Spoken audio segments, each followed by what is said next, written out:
15:20. Acordaos de la palabra que os he dicho. El siervo no es mayor que su Señor. Si a mí me han perseguido, también a vosotros os perseguirán. Si han guardado mi palabra, también guardarán la vuestra. Vamos a hacer una reflexión sobre este versículo, titulada Cuando ser cristiano tiene un precio. Vivimos en una época donde muchos quieren los beneficios del cristianismo, pero pocos están dispuestos a aceptar su costo. Se predica un evangelio cómodo, sin cruz, sin sacrificio, sin oposición. Sin embargo, esta noche el Señor nos dice en el versículo de memoria que ser cristiano tiene un precio. Jesús es bien honesto con nosotros.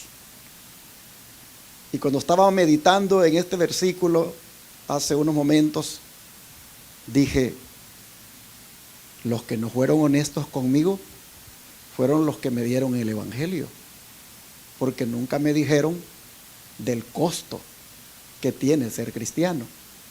Pero no los culpo, porque tampoco a ellos se lo dijeron. Y también porque desde el punto de vista de método para ganar almas, pues como que pudiera a más de alguno decir, entonces yo mejor no soy cristiano. Pero hermanos, el Señor como sea, aunque no nos hayan dicho completamente toda la verdad de lo que implicaba ser cristianos, Él en su palabra, cuando ya la estamos estudiando, nos hace saber el costo que tiene eso. Él, hermanos, no nos engaña. Mire que Él dijo estas palabras antes de ir a la cruz. Y es interesante cómo Él estaba con sus discípulos reunidos y fue tan honesto con ellos al hacerles saber que ser sus seguidores tendría un precio. No en balde les dijo en otra ocasión, tomen ¿qué cosa? Su cruz cada día y ¿qué cosa? Síganme. Hermanos, este versículo de memoria que nos hemos aprendido es parte del discurso de despedida que viene desde el capítulo 13 y termina en el capítulo 17. Jesús está a horas de ser arrestado.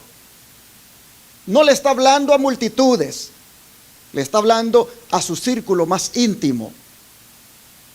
Pero en esta parte del discurso, donde está el versículo de memoria, el Señor vemos que no suaviza el mensaje, no les promete popularidad, no les ofrece aceptación del mundo. Él les dice claramente, si a mí me han perseguido, también a vosotros os perseguirán. En otras palabras, Jesús conecta el trato que recibió Él con el trato que van a recibir sus seguidores. Esto nos dice, hermanos, que el rechazo al cristiano no es personal, sino que es espiritual. Interesante cuando vemos el contexto. Jesús está tocando esto desde el versículo 18. Vamos a abrir la Biblia, ahí en Juan 15. Mire el verso 18.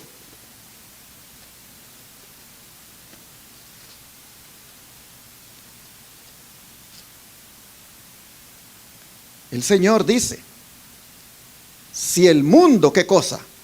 Os aborrece, sabed que a mí me ha aborrecido antes que a vosotros. ¿Qué les parece? Hermanos, es interesante cómo el Señor le hablaba a sus discípulos en esa reunión de despedida. Otra versión de la Biblia dice así, de este versículo: si el mundo os odia, sabed que me ha odiado a mí antes que a vosotros. Hermanos y hermanas, el problema del mundo no es con nosotros, sino que es con Cristo en nosotros. Jesús está advirtiendo a sus discípulos desde aquí, desde el verso 18, diciéndoles que no se deben sorprender si el mundo los odia. Aquí, hermanos y hermanas, el mundo se refiere a personas, como también a sistemas que rechazan a Dios y la verdad. El odio, según dice Cristo aquí, tiene una razón espiritual. Hermanos, el mundo no odia al cristiano por capricho personal, sino que lo odia porque rechaza a Jesús mismo. Y como Jesús fue rechazado, Jesús dice que sus seguidores también son o serán rechazados. Y esto, dice el Señor, sucede, ¿por qué? Versículo 19. Porque si fuerais del mundo, les dice, el mundo amaría lo suyo. Pero porque no soy del mundo, antes yo os elegí del mundo. Por eso le dice, ¿qué cosa? El mundo os aborrece. Hermanos y hermanas, ¿qué significa esto? Que el mundo no ama al cristiano porque no es de él, sino de Cristo. El cristiano que ha sido elegido por Cristo y vive de acuerdo con él, el mundo lo ve como distinto y por eso lo odia. Eso es lo que Jesús está diciendo aquí. Pero aunque uno mira eso tan duro de procesar, de aceptar, estas palabras que Jesús está diciendo aquí, hermanos, no son palabras para desalentarnos, sino que son palabras para prepararnos y para fortalecernos. Estas palabras nos enseñan que si sufrimos rechazo por causa de Jesús, ese rechazo nos une con Él. Porque Él experimentó el rechazo. Él también fue rechazado. Así que, hermanos y hermanas, no hay que desanimarnos cuando enfrentemos rechazo por causa de nuestra fe. Hay veces que actuamos con honestidad y por ser honestos perdemos oportunidades. Hay veces que defendemos principios, pero nos llaman radicales por defender esos principios. Hay veces que decidimos no participar en prácticas incorrectas y lo que hacen es mejor aislarnos por eso. Así que Jesús nos está recordando aquí que el rechazo no siempre significa que estemos equivocados. A veces significa que estamos siendo fieles. De manera que antes de preguntarnos cuando nos rechazan, antes de preguntarnos ¿qué hice mal?, preguntémonos, ¿estoy siendo fiel a Cristo? Y si eso es así, hermanos, el problema no somos nosotros, sino que es porque estamos siendo luz y las tinieblas no toleran la luz. A veces la luz, hermanos y hermanas, confronta a las tinieblas. En otras palabras, hermanos, cuando nosotros estamos con Jesús, estamos haciendo lo recto delante de Él, estamos siguiendo sus pisadas, estamos reflejando su carácter, hermanos, y aún así somos rechazados, lo que está ocurriendo allí es que la verdad que mora en nosotros está prácticamente incomodando al error. Así que cuando alguien se burle de nuestra fe, cuando alguien nos excluya, no hay que responder con resentimiento, sino que hay que responder con paz, con la paz del Señor. Recuerden que no están reaccionando contra nosotros, sino que están reaccionando contra Cristo en nosotros. En nuestro versículo de memoria, esta noche, Jesús está estableciendo claramente la regla espiritual que no cambia, y es que el siervo, ¿qué cosa? No es mayor que su Señor. O sea, hermanos, no podemos esperar un trato mejor que el de nuestro Maestro. Si Cristo fue rechazado, calumniado, perseguido, crucificado, ¿por qué nosotros esperaríamos un trato diferente? ¿Por qué nosotros esperaríamos un camino diferente? ¿No dijo Pablo en 2 Timoteo 3:12 lo siguiente? Si quieren, deje marcadito aquí y vamos allá. 2 Timoteo 3:12. ¿Qué dijo Pablo acá?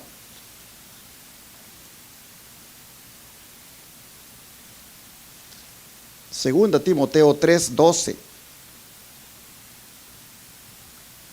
Dice el apóstol Pablo: y también todos los que quieren vivir piadosamente en Cristo Jesús, ¿qué les va a pasar? Padecerán persecución. Voy a leerlo otra vez, a ver si ustedes están conmigo. Y también algunos que quieran vivir piadosamente en Cristo Jesús. ¿Así dice? Todos. No dice algunos, dice todos. En otras palabras, mis hermanos, los que quieran vivir piadosamente, y todos los que quieran, padecerán persecución. Hermanos y hermanas, la persecución se dirige a los cristianos nominales. La persecución no es para cristianos nominales. La persecución es para los que se adaptan al mundo. No. La persecución es para los que esconden su fe. No, hermanos. La persecución, dice Pablo, es para los que quieren vivir ¿cómo? Piadosamente. Pero ¿qué es vivir piadosamente? ¿Qué es vivir piadosamente? Hermanos, vivir piadosamente, número 1 es vivir bajo la autoridad de Cristo. Número 2 es reflejar su carácter. Número 3 es obedecer su palabra, aunque ella sea impopular. Hermanos, vivir piadosamente es ser leal a Cristo. Pero dice, los que vivan así, ¿en quién dice? En Cristo Jesús. Y esa es la clave. Esa es la clave. Hermanos, la persecución no debe ser por mi mal carácter. La persecución no debe ser porque yo sea un fanático. La persecución no debe ser porque yo sea imprudente, sino porque estoy unido a mi Señor. Estoy unido a Cristo. Hermanos y hermanas, el mundo no odia tanto al creyente como a Cristo reflejado en el creyente. No todos los que dicen ser cristianos son perseguidos, sino a los que reflejan a Cristo en su vida. Esos son los perseguidos. Pablo dice, estos que viven piadosamente en Cristo Jesús padecerán persecución. No dice podrían sufrir persecución, sino que dice padecerán.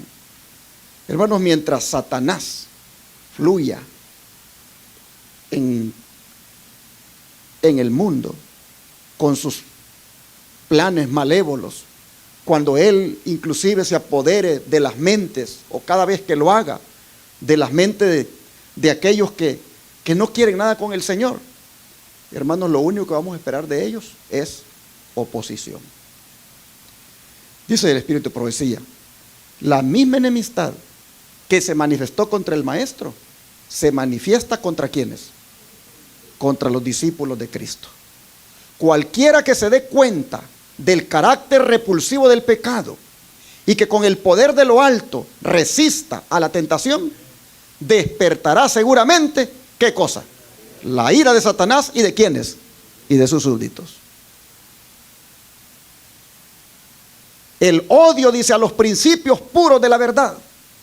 Las acusaciones y persecuciones contra sus defensores existirán mientras existan el pecado y los pecadores. Los discípulos de Cristo y los siervos de Satanás no pueden, ¿qué cosa? Congeniar. Tu servidor tuvo la oportunidad de trabajar 3 años en el gobierno.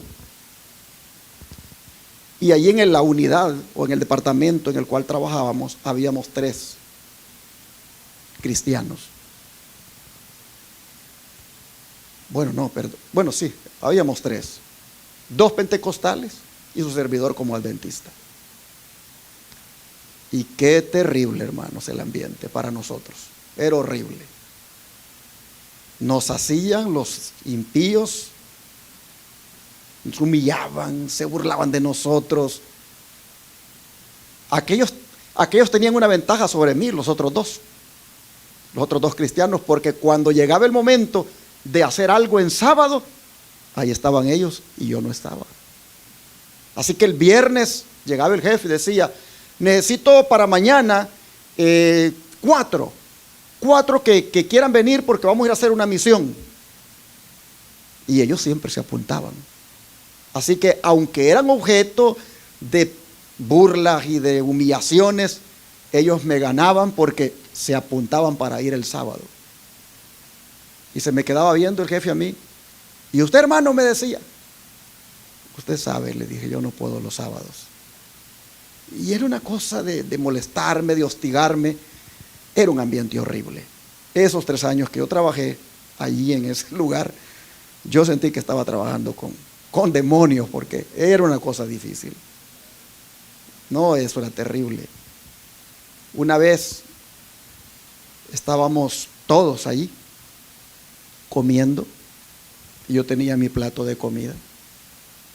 Y entonces, como siempre, antes de comer, yo cerraba mis ojos y oraba. ¿Sabe lo que hicieron ellos? Cuando me vieron que yo estaba con los ojos cerrados, me quitaron el plato. Y cuando yo abrí los ojos, el plato no estaba ahí. Y empezaron a molestarme y a decir, ¿dónde está el plato, hermano? Y ellos querían que yo empezara con ellos ahí a altercar. Y yo les decía, Dios sabe dónde está el plato. Dígale a Dios que se lo traiga. Y se reían. Y yo decía, qué terrible. Hasta que al fin alguien de ellos agarraba el plato y lo ponía otra vez. Y yo decía, no, este ambiente está horrible. Y así, hermanos, me la pasé. Pero ahora estoy entendiendo. Ahora estoy entendiendo cuando leo esta cita. Dice que los discípulos de Cristo y los siervos de Satanás, ¿qué cosa? No pueden congeniar. La luz y las tinieblas no se soportan. Y no porque la luz, digamos, no quiera a los impíos, sino porque los impíos no quieren la luz. Dice que el oprobio de la cruz no ha desaparecido. Todos los que quieren vivir piadosamente en Cristo Jesús padecerán, ¿qué cosa? Persecución. El evangelio, dice, debe ser proclamado mediante una guerra agresiva, en medio de oposición, peligros, pérdidas y sufrimientos. Pero los que hacen esta obra están tan solo siguiendo los pasos ¿de quién? De su maestro. Amén, hermanos. Qué hermoso estas declaraciones, cómo compaginan perfectamente con el versículo de memoria de este día. Sigue diciendo el don profético. La Biblia enseña clara y expresamente que no puede haber armonía entre el pueblo de Dios y ¿quién? Y el mundo. Hermanos míos, dice, no os maravilléis si el mundo os aborrece. Nuestro Salvador dice, si el mundo os aborrece, sabed que a mí me aborreció antes que a vosotros. Satanás, dice, obra por medio de los impíos bajo el disfraz de una presunta amistad. ¿Para qué? Para seducir a los hijos de Dios y hacerlos, ¿qué cosa? Pecar, a fin de separarlos de Él. Y una vez eliminada la defensa de ellos, inducirá a sus agentes a volverse contra ellos y procurar su destrucción. En todo tiempo, el mismo espíritu de odio y de oposición a la verdad inspiró a los enemigos de Dios, y los siervos de Él necesitaron la misma vigilancia y fidelidad. Las palabras de Cristo a sus primeros discípulos se aplicarán a cuantos le sigan hasta el fin de todos los tiempos. Y lo que os digo a vosotros, a todos lo digo: velad. Así, hermanos y hermanas, el don de profecía nos hace saber que ser cristiano auténtico, verdadero, tiene su costo. Siempre provoca conflicto, porque la luz incomoda a las tinieblas. Hermanos, es posible que hoy la persecución no la estemos sufriendo de esa manera, donde hayan soldados llevándonos a algún lugar para ser castigados. Pero puede ser que ya la estemos sufriendo en forma de presión social, en forma de burlas. Es posible que no estemos en este momento siendo llevados a una cárcel, pero es posible que ya estemos sintiendo que en el trabajo nos aíslan. ¿Cuánto hermano no hay que lo aíslan en el trabajo por cómo es él? Hermanos, ¿cuántos hay que son discriminados, inclusive laboralmente, a la hora de dar un aumento, a la hora de dar una posición que tal vez en el trabajo ha surgido y esta persona tiene más tiempo allí, pero pues como no cae bien por su fe, no es agradable por cómo es él, su forma de vestirse, su forma de que no sociabiliza con el mundo, aunque tenga años, se lo dan al otro que llegó después, pero porque este sale a beber con el jefe, este hace tantas bromas feas y a este se lo dan. Existe ese tipo de discriminación. Otros son ridiculizados por la fe. ¿Cuántos de ustedes han sido ridiculizados por la fe alguna vez? Bueno, hermanos, yo he sufrido todo eso y es horrible. En ese trabajo que les digo, éramos como 12 o 14 éramos los compañeros que componíamos ese departamento. Pero en ese departamento había una mujer joven, muy atractiva, y se vestía bien provocativa. Y ella con todos los hombres, ella se prestaba para bromas y todos bromeaban con ella, algunos hasta la tocaban y ella le parecía normal. Era una mujer bien horrible su comportamiento. Pero esa mujer me ridiculizaba a mí en ese grupo. Me recuerdo una vez, fuimos a un lugar que se llama San Miguel. Pastor Argueta conoce ese departamento. Bueno, los hermanos allá también. De la capital nos mandaron para allá, para San Miguel, una semana completa. Porque el departamento tenía que ir a trabajar la parte oriental. Y nos quedábamos en un hotel, que el gobierno nos pagaba el hotel. Pero esa mujer era una cosa de burlarse de mi fe, que él decía a todos: yo quiero ahora que me dejen en el cuarto mismo donde se va a quedar el hermano, porque yo voy a dormir con el hermano, porque yo sé que el hermano, él no me va a hacer nada, ¿verdad, hermano? Y era una cosa, y todos se burlaban para ver la respuesta que yo daba. Era terrible. Eso era, hermano, yo decía, Dios mío, yo nunca había tenido como una presión y un hostigamiento así. Y hermanos, allí pude ver todo lo que estoy hablando aquí. Me discriminaban, porque yo no iba los sábados, todos iban menos yo. No era obligación ir, pero de vez en cuando el jefe lo requería y todos iban. Y ahora que estoy estudiando esto, digo, wow, cómo el Señor me preparó en ese ambiente para soportar la ridiculización de la fe. Hermanos, Jesús nos está enseñando en el versículo de memoria de hoy que, como dice ahí, ser cristiano, ¿qué cosa? Tiene un precio. Pero ¿cómo debemos reaccionar ante esto, hermanos? Vamos a Mateo 5, 11 al 12. Mateo 5, 11 al 12. Vea lo que dice el Señor aquí.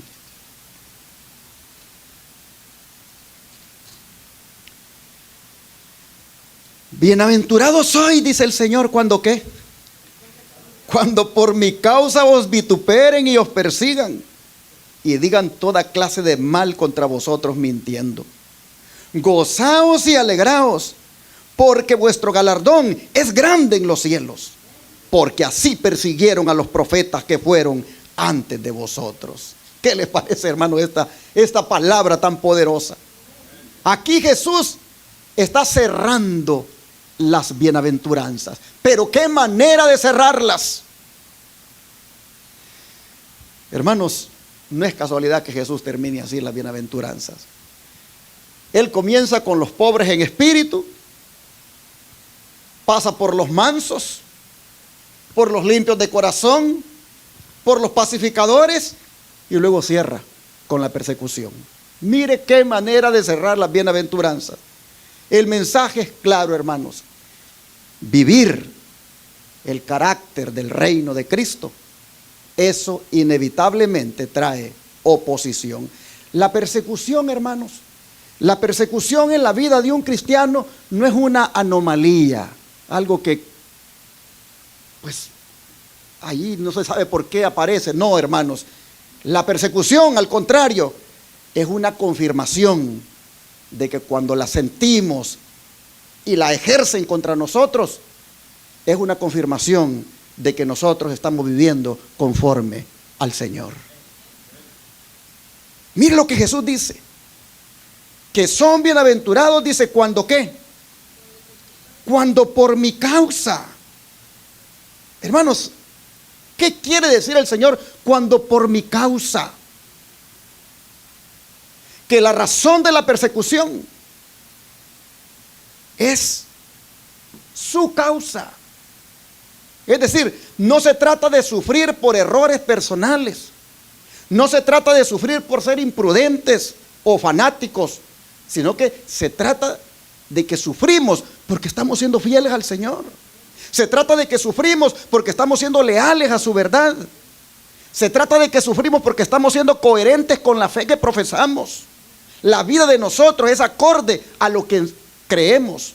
Hermanos, la persecución, esa dice Cristo, si va a suceder en tu vida, debe ser por mi causa, porque estás reflejando mi carácter. Y hermanos, el Señor menciona tres formas menciona aquí de ataque o de persecución. Número 1, vituperio. ¿Qué es el vituperio? El vituperio, hermanos, son lo que les dije que me hacían a mí en ese trabajo. Las burlas y los desprecios. Ese es el vituperio. Son los ataques verbales que nos hacen o la ridiculización de nuestra fe. Ese es el vituperio. Pero luego dice el Señor que digan, que os vituperen y qué más, y os persigan. Es decir, hermanos, aquí incluye persecución religiosa, persecución también social y hasta legal, pero dice algo más. Y digan qué cosa, toda clase de mal. Wow. Y digan toda clase de mal contra vosotros, ¿qué cosa? Mintiendo. Oh, mis hermanos, aquí estamos hablando ya de calumnias mentirosas. Es interesante, a veces no nos atacan con violencia. A veces nos atacan con calumnias. A veces nos atacan dañando la reputación. Todavía hace poquito, una hermana bien asustada me manda el video aquel que sacaron de mí.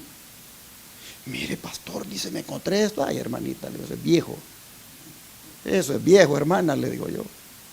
Eso hasta la policía lo sabe ya. La policía tiene ese video, todo eso yo hasta las autoridades se los he entregado. Le digo, hermanita, no se asuste por eso. Wow, pastor, pero qué horrible lo que este hombre dice, me dice. Ahí está diciendo cosas hasta que usted dice que le ha hecho a sus hijas, me dice. Para que vea, hermana, le digo, para que vea hasta dónde llega la maldad. Hermanos, la calumnia, dañar la reputación, dijo Cristo, que eso también lo sufriríamos por su causa. Hermanos, no hicieron eso con los apóstoles y con los profetas. Hermanos, los prácticamente calumniaron con el mismo Jesús. Calumniaron de él. Pero ¿cuál dice Cristo que debe ser la reacción de nosotros? Gozaos y qué. En otras palabras, dice el Señor, reaccionen con gozo y alegría. Reaccionen con gozo y alegría. Hermanos, ¿tiene sentido eso? Humanamente hablando, ¿tiene sentido? No tiene sentido. Porque si ustedes me preguntan a mí, yo reaccioné con coraje ante las calumnias de ese video. Y cuando yo fui a la policía y le dije, mira este video que puso en este año, mira el que ha puesto ahora, mira los correos electrónicos, y le llevé todos los correos electrónicos, mira todas las cosas que me manda a decir por correo. La policía decía, pero este está loco, decía. Sí, pero investiga, porque mira ahora el último correo que me está poniendo. Dice que me va a mandar a matar. Y mira el video que ha puesto, mira lo que ha, cómo el video, él había hecho un video donde tenía el fusil, donde estaba quemando mi foto, había agarrado mi foto del internet y la estaba quemando y decía, así te quemaré. Mira, le digo. Y dice que todo esto me lo va a hacer por todas estas cosas que él me acusa, que dice que yo he hecho y que ustedes, la policía, no han hecho nada por venir contra mí. Por favor, le dije yo, investiguen. Y allá llegaron. Allá llegó el detective. Y llegó un fiscal. Llegó el fiscal del condado y llegó el detective. Y me dijo, bueno, yo vengo de Houston, me dijo. Vengo de parte del departamento de policía estatal, porque el sheriff del condado nos pasó el caso. Y yo quiero que me digas de quién tú sospechas. Ese es el asunto, le digo, que solo hay uno que sospecho, que ni conozco, le digo, pero por sus cosas que me escribía en unos correos electrónicos yo sospecho, pero no sé ni quién es él, porque nunca lo he visto. Y dice, pero ¿cómo es que tú sabes de él o te contactaste con él? Por correos electrónicos que él me escribió. Y aquí están todos los correos que él me ha puesto. Y dijo, vamos a averiguar. Hasta que al fin la policía me dijo, no te preocupes, me dijo, este es un loco que te está acosando desde fuera del país. Los correos electrónicos que te manda, unos te los manda con direcciones de Suiza, otros de Alemania, otros de Canadá. No son correos reales que uno pueda seguir, direcciones de correos reales que uno pueda seguir. Así que simplemente ignóralo. Y hermanos, yo lo que he hecho es dejarle eso a Dios. Pero dije, tiene sentido lo que Cristo me dice, gózate y alégrate. No, yo no le veo sentido, porque uno lo que le da es coraje. Pero el Señor dice, gózate y alégrate. Hermanos, esa reacción que el Señor quiere que tengamos es una reacción sobrenatural. Humanamente hablando, usted no se puede gozar ni alegrar, pero Jesús dice, gózate y alégrate. Mire que Jesús no dice, resígnate, aguanta, defiéndete. Dice, gózate y ¿qué? Y alégrate. ¿Por qué, mis hermanos? Porque la persecución confirma que nuestra ciudadanía está ¿en dónde?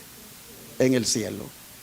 La persecución nos identifica con Cristo y revela que el enemigo se siente amenazado.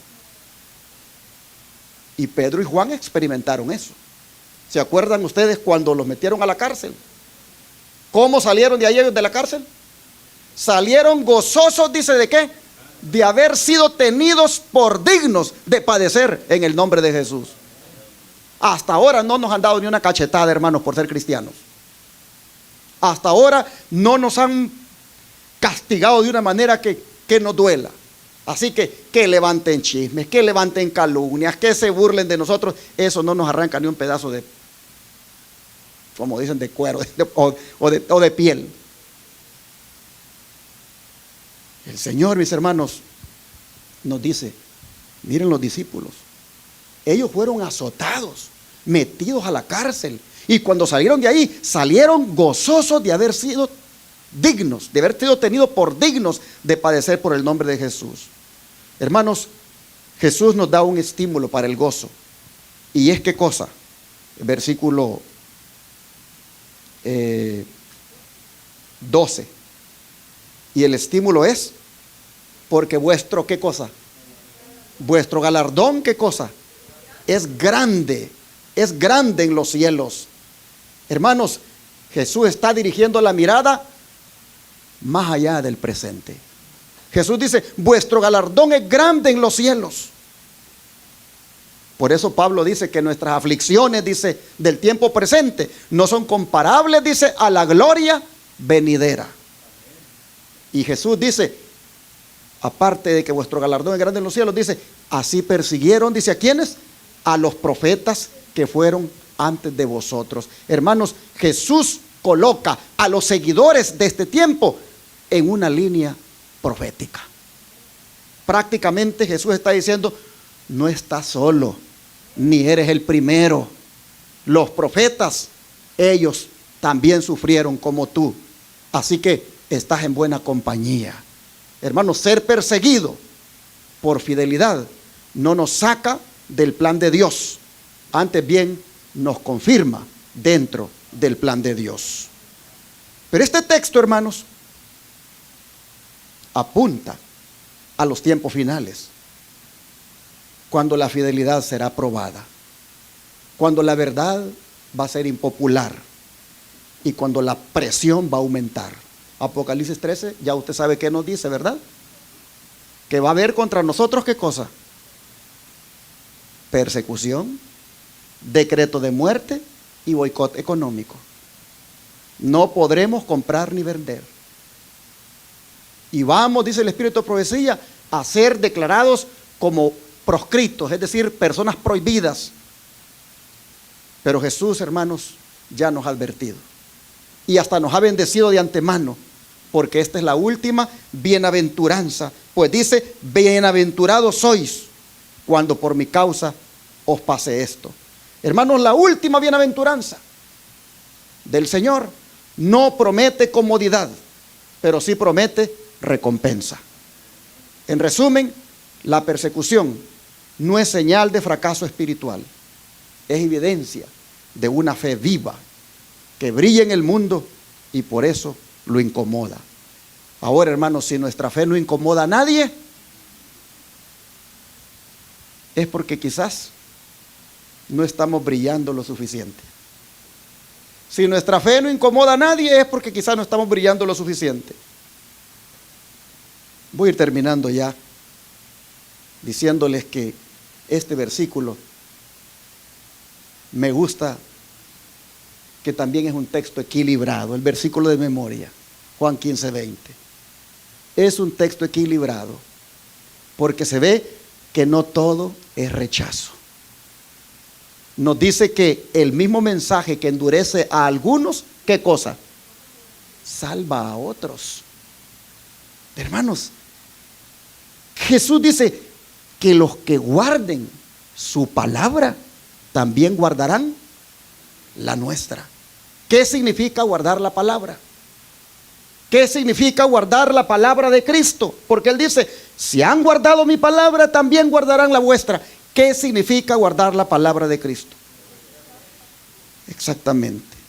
En la Biblia guardar no es solo oír, sino obedecer, creer, valorarla como verdad, es decir, vivir conforme a ella. Entonces dice Jesús, los que guarden la palabra así, tengan la seguridad, dice, que también guardarán la vuestra.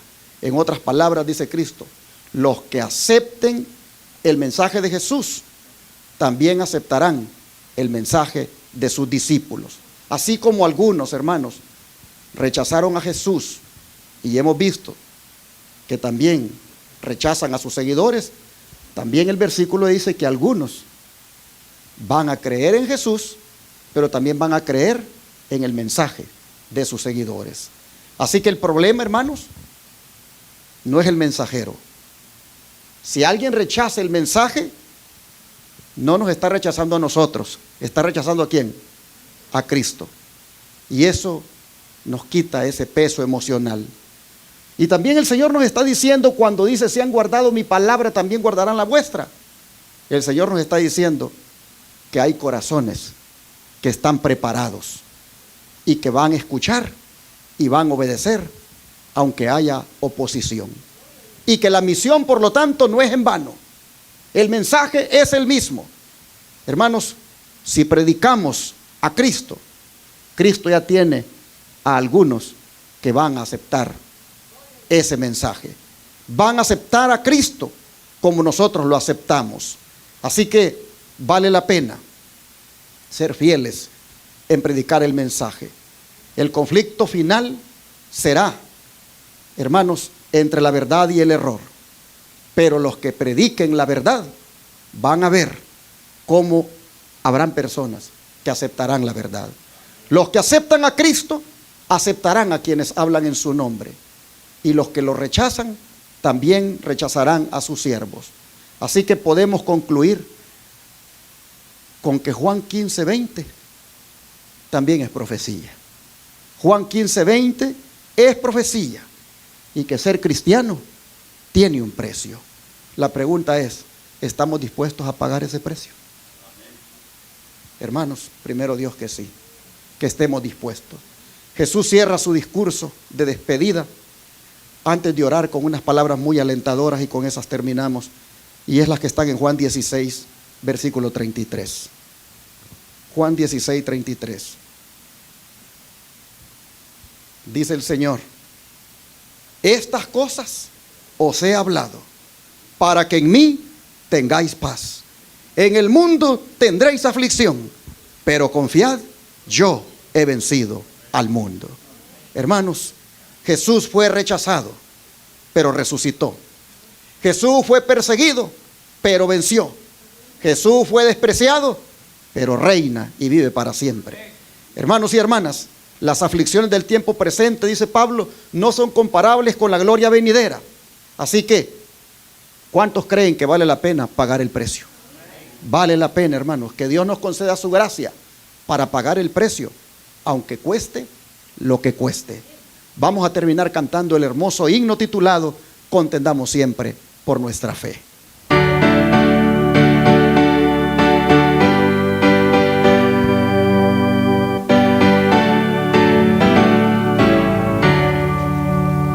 Contendamos siempre por nuestra fe, aunque ruja el mundo en derredor, nunca el tentador nos podrá vencer, pues nos librará el Señor.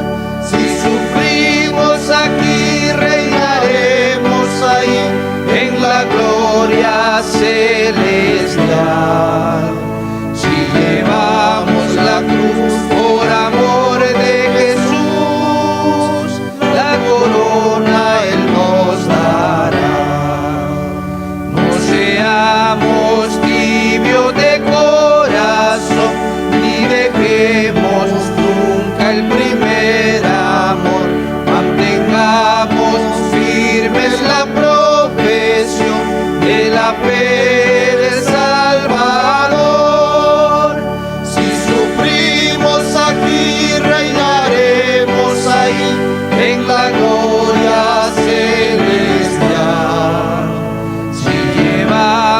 la cruz, por amor de Jesús, la corona Él nos dará. Procuremos todos la santidad, sin la cual ninguno verá al Señor. Gozo, paz y eterna felicidad, Cristo da al vencedor. Si sufrimos aquí, reinaremos ahí en la gloria celestial. Si llevamos la cruz por amor de Jesús, la corona Él nos dará. Amén, hermanos. Vamos a arrodillarnos para orar.